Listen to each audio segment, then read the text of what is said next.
السلام عليكم ورحمة الله وبركاته.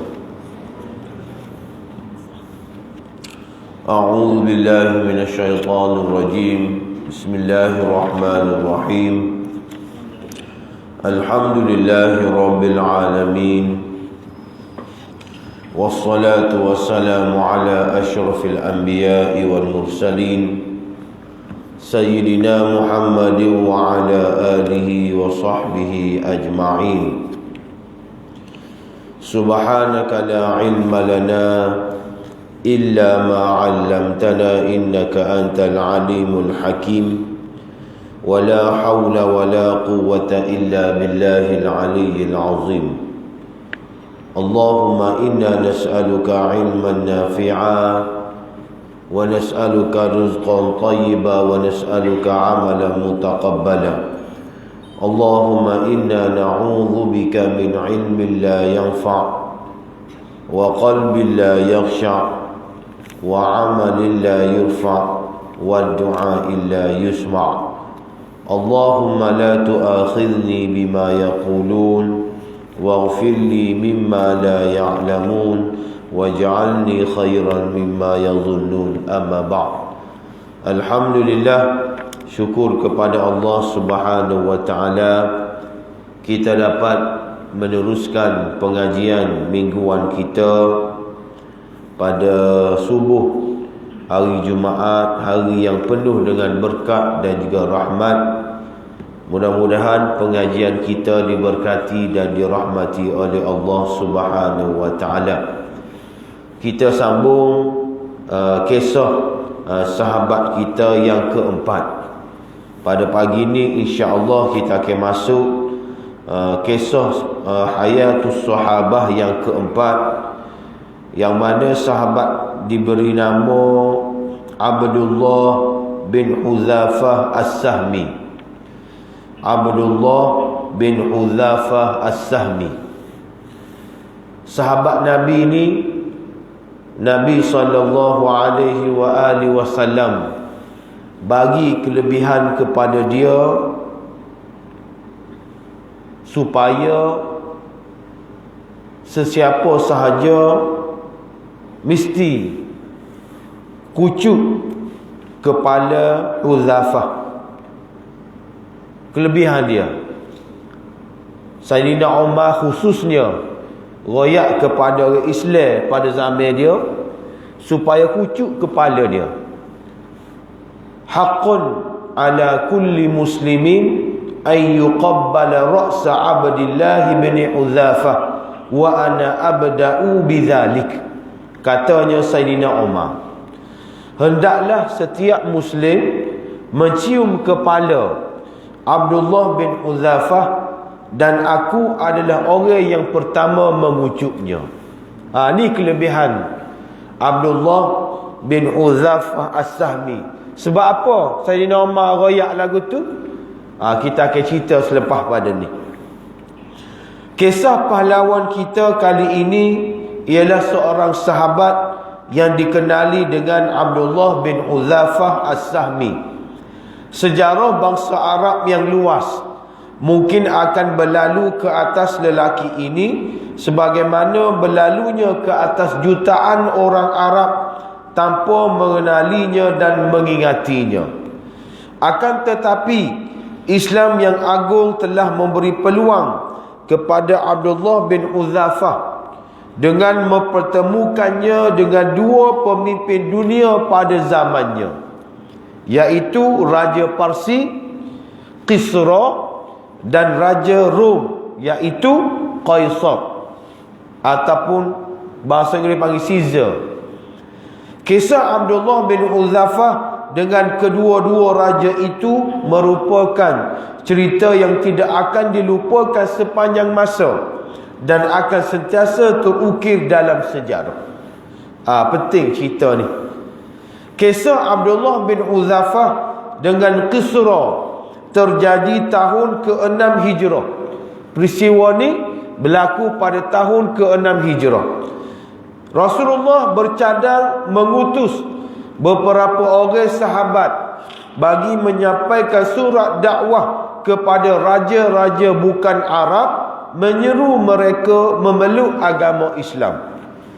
Kalau kita baca sirah Nabawiyah, siapa satu perekat Nabi akan utus semua surat-surat kepada raja-raja bukan Arab supaya mereka ni peluk agama Islam. Antaranya Raja Kisra. Jadi Nabi nak cari di kalangan sahabat Nabi ni siapa hok akan menjadi utusan, hok jadi wakil jumpa dengan raja-raja ni. Khususnya cerita kita ni iaitu Raja Kisra. Rasulullah sangat mengetahui risiko daripada tugasan itu. Para utusan baginda itu akan pergi ke negara asing yang belum pernah mereka kunjungi.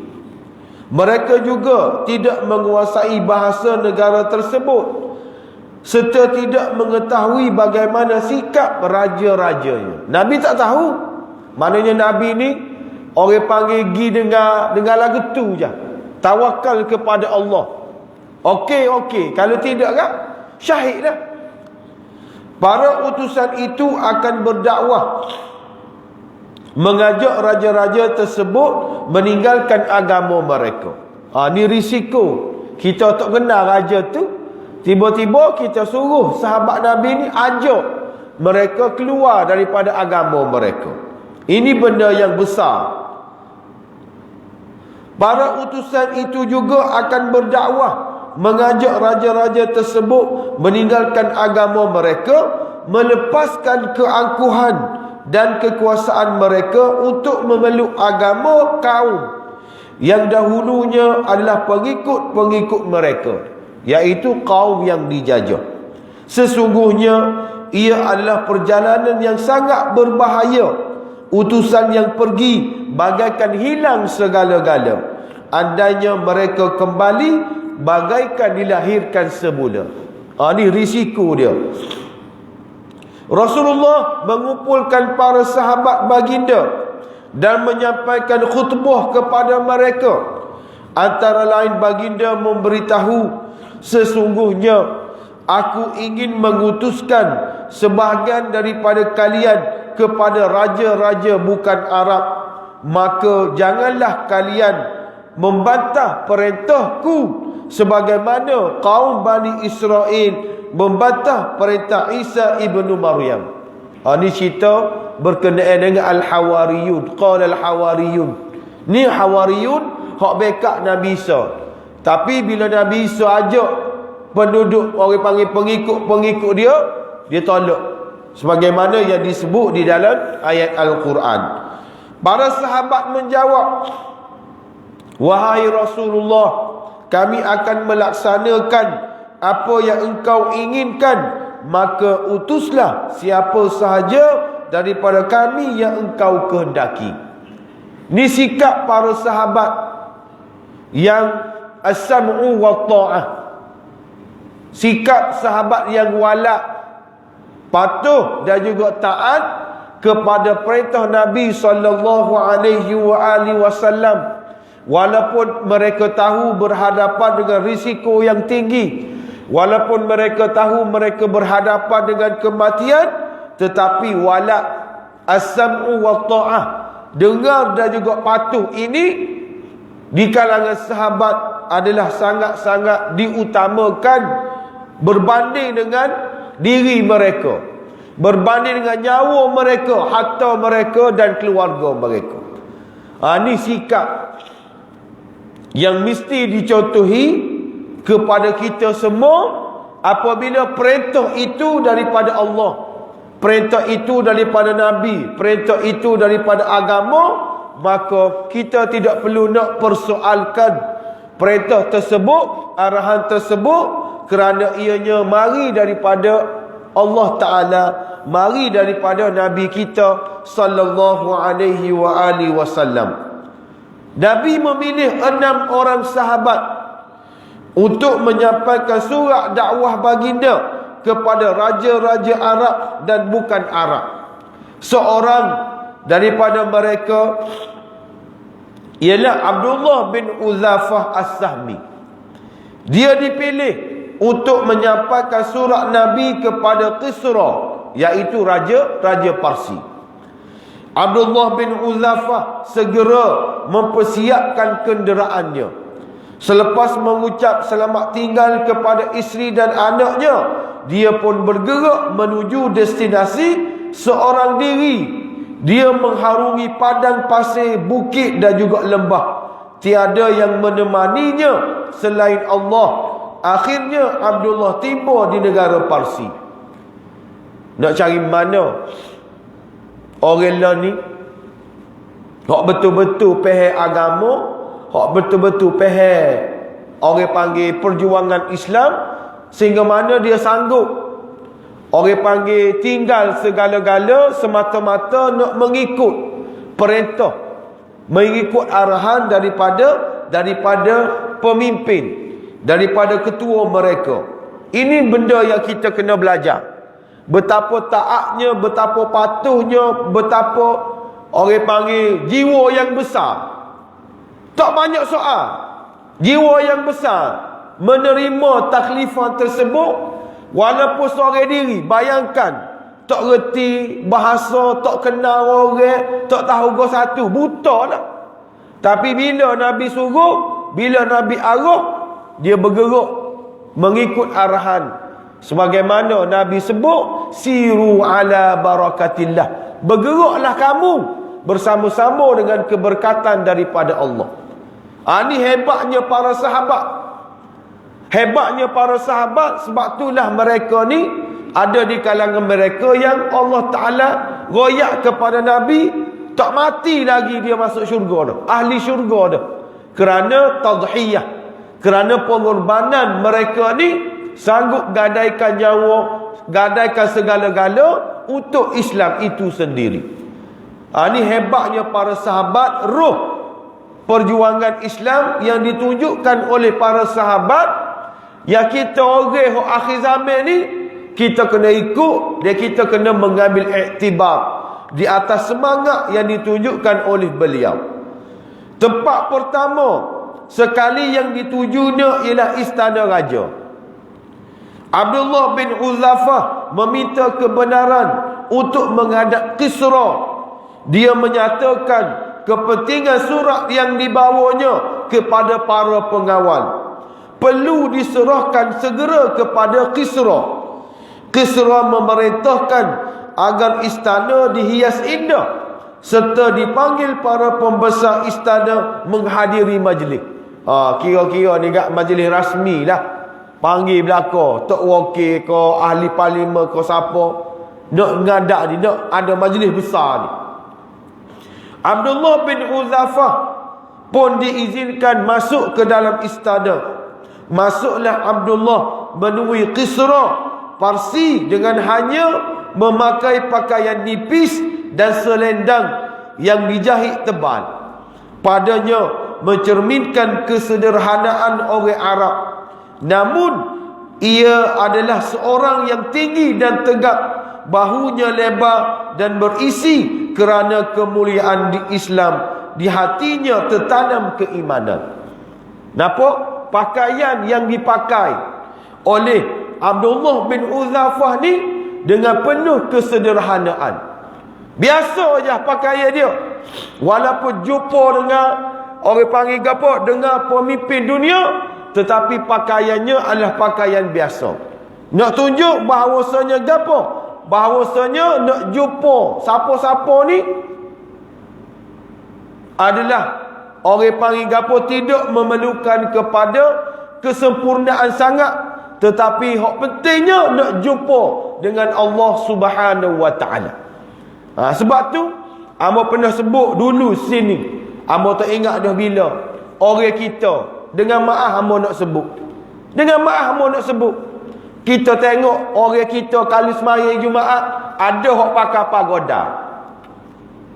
Ada hok pakai baju t-shirt sembahyang Jumaat nak menghadap Allah Taala. Tapi nak masuk pejabat dengan baju gosoknya, dengan necktie-nya, dengan kasut hitamnya, dengan pakaian comel, nak masuk pejabat sebab nak jumpa dengan ketua dia. Tapi nak menghadap Allah Taala sembahyang Jumaat, mari pakai pagoda. Dia tak pakai. Pakai kain berapa bulan dah tak basuh. Ni perangai orang kita. Maaf mau nak sebut. Cuba kita tengok. Kita tengok hari ni selalu. Semari Jumaat hari kita tengok. Tapi alhamdulillah, bagi orang yang reti, bila orang yang faham ni, hari Jumaat nak semaya, dia pilih pakai hak paling comel sekali. Pakai baju putih, kop jubah, kop gapo, pakai piyah comel. Sebab apa? Sebab dia bangga nak jumpa dengan Allah Ta'ala, nak menghadap Allah Ta'ala, nak akak tangan biar Allah Ta'ala makbulkan doa dia. Tapi malangnya, mari dengan pakai hak khijah. Orang khijah tu kita tak nafi lah, moga dia musafir. Orang hak duduk sini dah. Hak mari dengan pakai kerja tu kita tak kisah, sebab dia khijah. Tapi hak tidak khijah ni, hak duduk 24 jam rumah, tapi pakai dia sangat mendukacitakan. Ini benda yang orang kita dia tak nampak. Tapi bila hari berjabat, pakai dia lah comel sekali. Kasut kilat, pakai kuk, pakai orang panggil nektar. Comel pakai dia. Sebab nak jumpa dengan orang tu, nak jumpa dengan orang. Tapi bila jumpa dengan Allah, tak apalah. Gitu-gitu je. Gitu-gitu je. Ni benda yang kita kena ubah. Sikap kita kena ubah, pemikiran kita nak jumpa dengan Allah, nak menghadap dengan Allah, kena pakaian yang terbaik, dengan orang panggil penampilan yang terbaik, supaya Allah Ta'ala rasa kita tengok pun Allahu Akbar, suka. Maknanya nak minta dengan Allah Ta'ala, dengan kita ni, dengan kita orang panggil apa, bersedia dengan pakaian yang terbaik, dengan jiwa yang bersih. Ini benda yang kita kena beki di kalangan kita. Sebaik sahaja Kisra melihat Abdullah yang sedang datang menghadap, diperintahkan pengawal mengambil surat yang ada di tangan Abdullah. Namun Abdullah enggan menyerahkan surat tersebut. Pegawai nak ambil surat tu, dia tak sibui. Abdullah berkata, tidak, Rasulullah menyuruhku menyerahkannya terus kepadamu, dan aku tidak mahu menyalahkan perintah Rasulullah. Nabi suruh bagi kepada raja, bukan bagi kepada orang lain. Walaupun hok ambil tu pengawal dia, aku nak pergi sendiri by hand. Kehendak Abdullah tidak dibantah. Abdullah mendekati Kisra dan menyerahkan surat Rasulullah itu. Kisra memanggil seorang penulis bangsa Arab daripada Hirrah, nama tepat, dan menyuruhnya membuka serta membacakan surat tersebut kepadanya. Kisra pun panggil penulis bahasa Arab, baca gapo surat hak Rasulullah tulis untuk bagi kepada dia. Nabi pun tulis, Bismillahirrahmanirrahim, salamun ala manittaba'al huda. Bismillahirrahmanirrahim, daripada Muhammad Rasulullah kepada Kisra Raja Parsi, salam sejahtera kepada orang yang mengikuti petunjuk. Itu surat Nabi, isi kandungnya dia, salamun ala manittaba'al huda. Bila Kisra mendengar beberapa kalimat pada permulaan surat, membuak-buak api kemarahan, marah dia, memenuhi dadanya, mukanya merah padam, keluar keringat membasahi lehernya kerana marahlah, sebab Rasulullah tulis surat lagu tu. Disebabkan Rasulullah memulakan surat dengan nama baginda lebih dahulu, tidak nama dia. Min Muhammad, sepatutnya gak nama dia dululah. Tapi Nabi tak ingat. Nama dia dulu, min Muhammad ila Kisra al-Azim. Bila lagu tu, Kisra merampas surat itu dan mengoyakkannya tanpa sempat mendengar dan mengetahui isi kandungannya. Dia membentak keras, patutkah dia tulis surat untukku dengan cara ini, padahal dia adalah hamba-Ku? Agak dia tu hamba aku je, tapi tulis surat start dengan dia dulu, tidak start dengan nama aku dulu. Kisra memerintahkan Abdullah bin Hudzafah diusir daripada istana. Abdullah melangkah terus keluar dengan tenang dan juga yakin, tiada rasa gentar ataupun curiga, walaupun dia tidak tahu nasibnya sama ada sempat atau tidak meninggalkan bumi Parsi. Abdullah tidak hiraukan semua itu, asalkan berjaya melaksanakan misi dakwah yang diamanahkan oleh Rasulullah. Ketika murka Kisra beransur reda, Abdullah sudah meninggalkan istana. Para pengawal Kisra bergegas keluar istana mencari tetamu dari tanah Arab itu atas perintah Kisra, tetapi kelibatnya sudah tidak ada. Cuba disusuli jejaknya, tetapi Abdullah sudah jauh berangkat pergi, tidak terkejar lagi. Abdullah bin Hudzafah selamat tiba di Madinah. Dia sapa dia di Madinah. Dia melaporkan kepada baginda tentang Kisra yang telah mengoyak surat baginda. Dia oyaklah. Aku baca surat, tiba-tiba Kisra koyak surat aku. Baginda pun hanya berkata, Mazzaqallahu mulkah. Mazzaqallahu mulkah. Allah Ta'ala akan menghancurkan kerajaannya. Sepatutnya keluar pada mulut Nabi. Mazzaqallahu mulkah. Allah Ta'ala akan menghancurkan kerajaannya. Bagi Kisra pula, sebenarnya marahnya belum padam. Dia bertindak mengutus surat kepada wakilnya di Yaman yang bernama Barzan. Tak puas hati lagi. Kisra tak puas hati lagi. Dia pun hantar surat ni kepada wakilnya yang berada di Yaman bernama Barzan. Kata Kisra, mu kena hantar 2 orang pahlawan yang engkau miliki kepada seorang lelaki, Muhammad lah, yang muncul di Hijaz. Perintahkan kedua-duanya membawa dia kepadaku. Mengoyak ke dia, oyak kedua orang pahlawan ni, pergi jumpa dengan Muhammad, biar Muhammad mari ngadak dengan aku. Bazai puata, 2 orang lelaki pilih dia jumpa dengan Rasulullah. Dia nak beri surat kepada Rasulullah. Akhir sekali Rasulullah pun jumpa dengan dia. Utus saya tadi jumpa dengan dia, maka dia royak. Dia kata, Kisra ni tulis surat kepadamu. Dia suruh kamu jumpa dengan dia. Maka Nabi pun kata, mu balik dulu, mu mari esok. Mu balik dulu, lepas tu mu mari esok. Pulanglah kalian berdua dan datanglah esok hari. Kemudian 2 orang ni mari pula. Hak pahlawan mari jumpa dengan Nabi. Dia kata, adakah engkau bersedia untuk mengikut kami menemui Kisra? Sedia tak kau nak jumpa dengan Nabi? Maka Nabi pun berkata, kamu berdua, ni mukjizat Nabi, kamu berdua tidak akan menemui Kisra selepas hari ni. Kamu tak akan jumpa dengan Kisra lepas pada ni. Sesungguhnya Allah Ta'ala akan membunuhnya dengan anaknya sendiri, iaitu bernama Syirawih, yang merampas kuasanya. Kejut dia dengar. Mari mana ni? Ni mukjizat Nabi. Mu tak jumpa dah dengan Kisra lepas pada ni, sebab anak dia tu bernama Syirawih telah bunuh ayah dia sendiri kerana nak kepada kuasa. Maka kata-kata Rasulullah tadi menyebabkan 2 orang ni marah dah. Moga royak lagu tu, anak bunuh ayah dia. Kisra merenung, mereka merenung dengan taja tengok Nabi.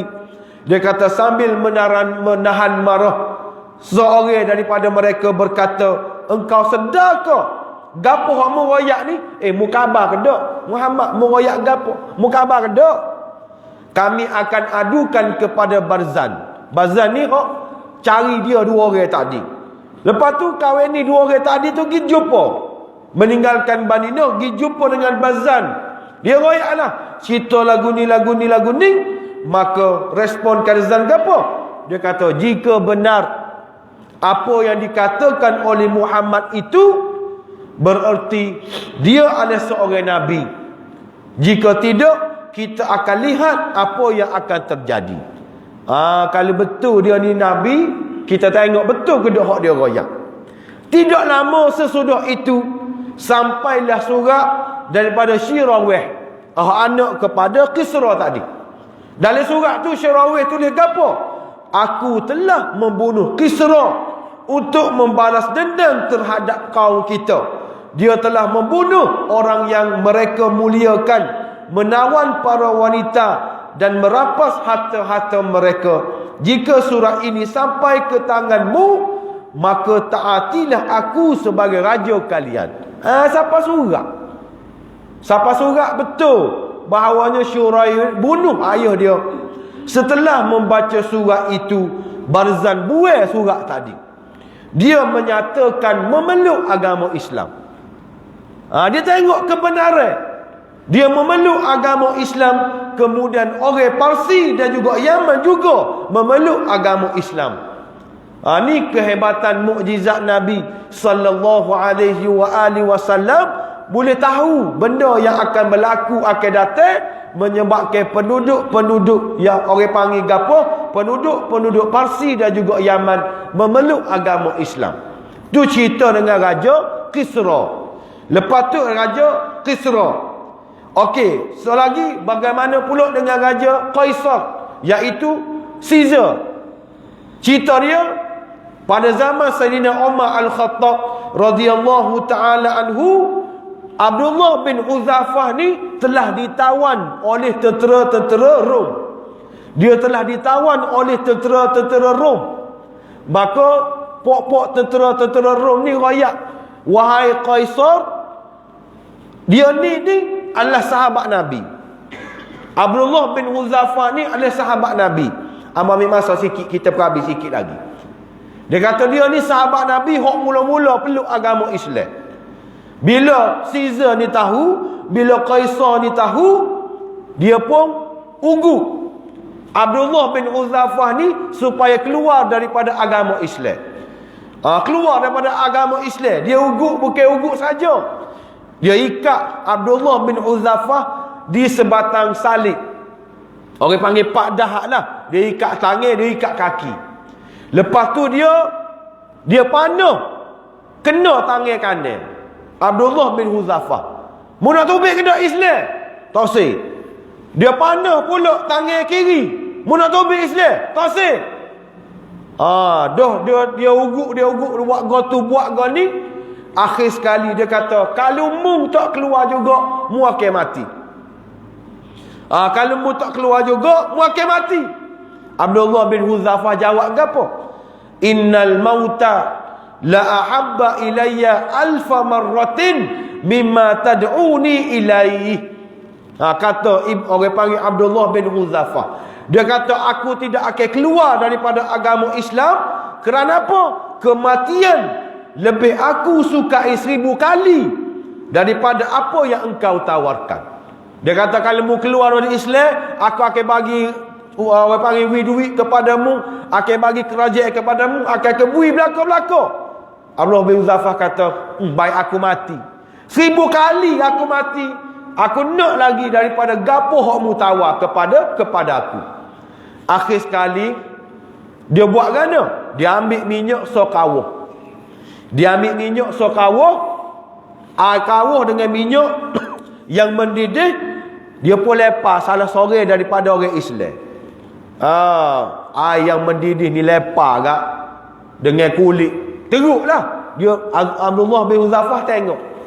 Dia suruh kawan ni meriklah ni. Mu nak peluk agama, mu nak keluar Islam lagi. Tak sih. Dia kata aku tak sih lagi, aku tak sih lagi. Akhir sekali dia kata kalau mu tak sih juga, aku akan campurkan kamu ke dalam api yang mendidih tadi. Maka ketika mana dalam proses Abdullah bin Hudzafah nak dicampurkan ke dalam api tadi, maka Abdullah bin Hudzafah menangis. Dia tiup. Maka bila tiup dibawa kepada Raja Kisra tadi, Raja Caesar tadi.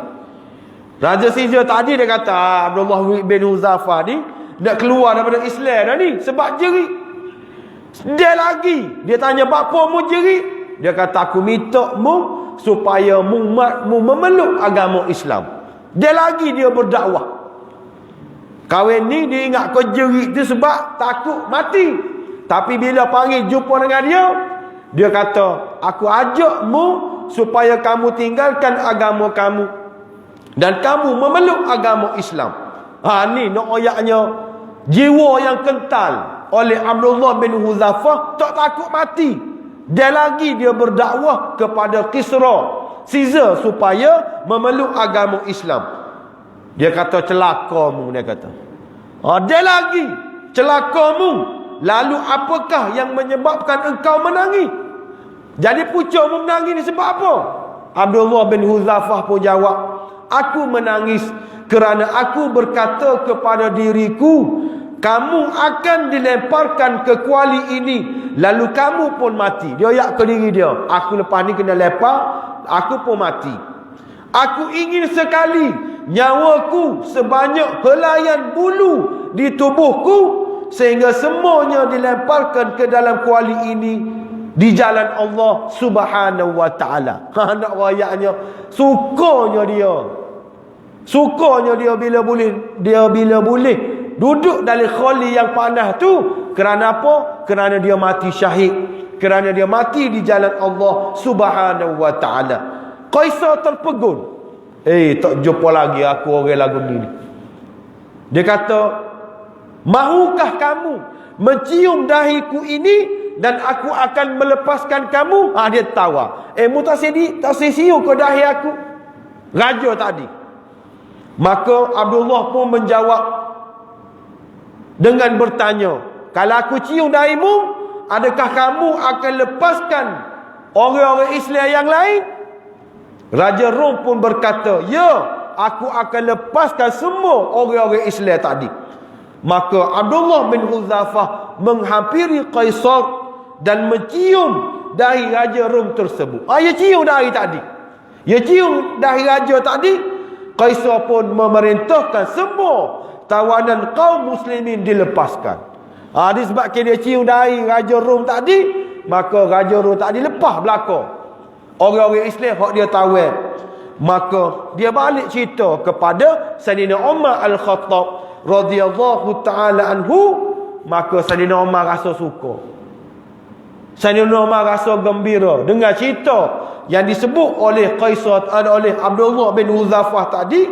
Maka Sayyidina Umar pun sebut tadi, diwajibkan kepada semua penduduk Madinah mencium dahi Abdullah bin Hudzafah, dan akulah orang yang pertama yang mencium dahi dia.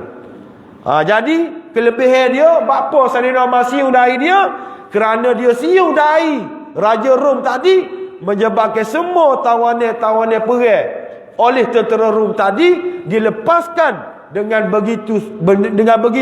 Maknanya tak matilah, kerana dia sanggup cium dahi Raja Rom tadi, maka tawanan-tawanan lain selamat. Dia orang maknanya dia korbankan orang panggil cium dahi tadi untuk selamatkan sahabat-sahabat dia yang lain. Maka Sayyidina Umar kata, mu kena cium dahi dia ni. Dia akulah orang yang memulakan ciuman yang pertama. Maka Sayyidina Umar cium dahi dia, sahabat-sahabat lain mari cium belakang. Ayatnya prinsip perjuangan yang dipegang oleh Abdullah bin Hudzafah ini sangat-sangat tinggi. Walaupun diseksa, walaupun dibuat macam-macam, tetapi dia tidak berganjak, dia tidak keluar daripada Islam, dia tetap dengan agama Islam. Rasa cukuplah setakat tu dulu. Mudah-mudahan semangat yang ada kepada Abdullah bin Hudzafah ini ada dalam diri kita, untuk kita pertahankan agama kita, untuk kita berdakwah royak kepada orang ramai, supaya mereka ini kembali kepada Islam. Aqulu qali hadza wa sallallahu wa lakum. Wassalamu alaikum warahmatullahi wabarakatuh. أعوذ بالله من الشيطان الرجيم. بسم الله الرحمن الرحيم. الحمد لله رب العالمين، والصلاة والسلام على أشرف الأنبياء والمرسلين سيدنا محمد وعلى آله وصحبه أجمعين. ربنا آتنا في الدنيا حسنة وفي الآخرة حسنة وقنا عذاب النار. وصلى الله على سيدنا محمد وعلى آله وصحبه وبارك وسلم. وآخر دعوانا أن الحمد لله رب العالمين.